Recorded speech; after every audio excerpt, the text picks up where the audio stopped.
आज हम करेंगे regulation of breathing, regulation of respiration. Human beings have a significant ability to maintain and moderate the respiratory rhythm to suit the demands of body tissues. Body tissues की demands को suit करने के लिए हमें maintain करना पड़ता है और मॉडरेट करना पड़ता है रेस्पिरेटरी रिदम को। अब ये कैसे होता है, इसके अंदर दो सेंटर आते हैं, पहला होता है आरआरसी और दूसरा होता है पीसी। आरआरसी मतलब respiratory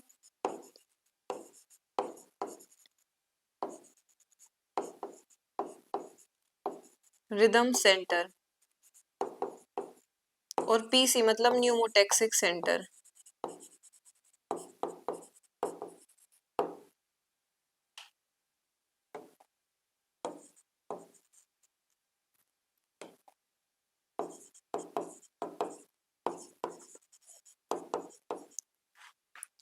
this is done by the, ये होता है न्यूरल सिस्टम के द्वारा। A specialize centre present in the medulla region of the brain called respiratory rhythm centre. Respiratory rhythm centre होता है मेडुला में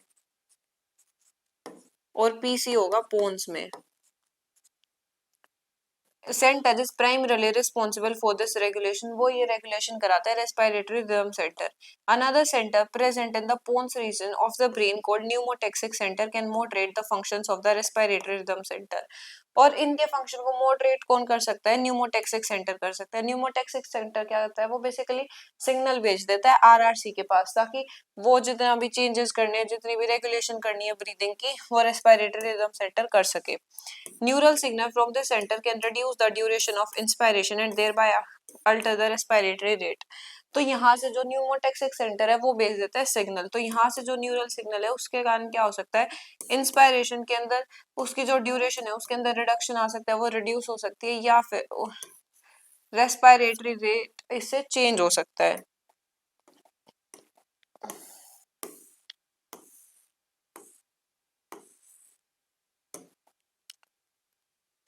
A chemosensitive area is situated adjacent to the rhythm center which is highly sensitive to CO2 and hydrogen ions। एक chemosensitive area भी होता है, chemo मतलब chemical, is situated adjacent to the, इस rhythm center के side में present होता है, which is highly sensitive, जो कि highly sensitive होता है to CO2 and hydrogen ions। Increase in these substances can activate the center which in turn can signal the rhythm center to make necessary arrangements।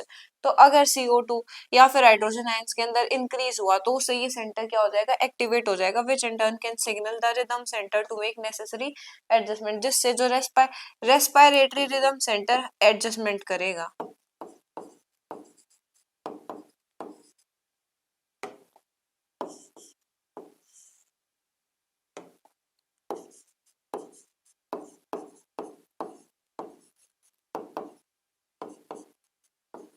और इसके पास signal भेजेगा pneumotaxic centre या फिर chemosensitive area to make necessary adjustments in the respiratory process by which these substances can be eliminated, जिससे substance को eliminate किया जा सकता है। अगर इन सब्सटेंसेस के इंक्रीज से जो सिग्नल है वो भेज दिया जाएगा तो ये सेंटर एक्टिवेट हो जाएगा। सेंटर एक्टिवेट हो जाएगा तो फिर उससे क्या होगा? जो रिदम सेंटर है उसके पास सिग्नल पहुंच जाएगा और नेसेसरी एडजस्टमेंट्स हो जाएंगी, जिससे CO2 या फिर हाइड्रोजन आयंस को एलिमिनेट किया जा सकता है। Receptors associated with aortic arch and carotid artery also can recognise changes, वो भी CO2 और H+ के चेंजेस को रिकॉग्नाइज कर सकते हैं and send necessary signals to the rhythm centre. और रिदम सेंटर को वो फिर सिग्नल्स भेज देंगे फॉर रेमेडियल एक्शंस, ताकि उनको हम एलिमिनेट कर सके। The role of oxygen in the regulation of respiratory rhythm is quite insignificant. Oxygen ज्यादातर यहाँ पे होता है कार्बन डाइऑक्साइड या फिर हाइड्रोजन आयंस।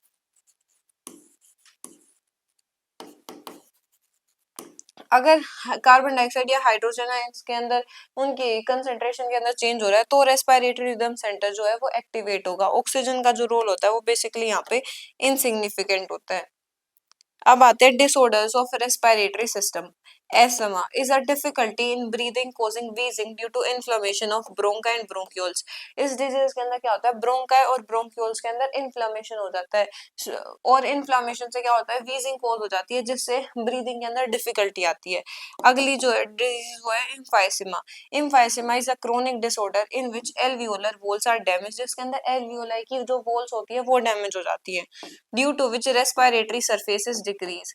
और अगर एल्वियोलर वॉल्स जो है वो डैमेज हो गई तो जो रेस्पिरेटरी सरफेस है वो डिक्रीज हो जाता है। One of the major causes of this is cigarette smoking, और ज्यादातर सिगरेट स्मोकिंग से एम्फाइसेमा कोज होती है। जो थर्ड डिजीज है, थर्ड डिसऑर्डर जो है वो है occupational respiratory disorder. Occupational respiratory disorder in certain industries, especially those involving grinding or stone breaking, so much dust is produced that the defense mechanism of the body cannot fully cope with the situation। जहाँ पे मतलब ज्यादातर stone breaking होते हैं या फिर grinding होती है, वहां पे बहुत ज्यादा डस्ट प्रोड्यूस होती है, इतनी ज्यादा डस्ट प्रोड्यूस होती है कि जो बॉडी है वो उसे कोप अप नहीं कर पाती, इसीलिए डिसऑर्डर हो जाता है। Long exposure can give rise to inflammation leading to fibrosis, inflammation हो जाएगा जिससे क्या हो सकती है, फाइब्रोसिस हो सकती है।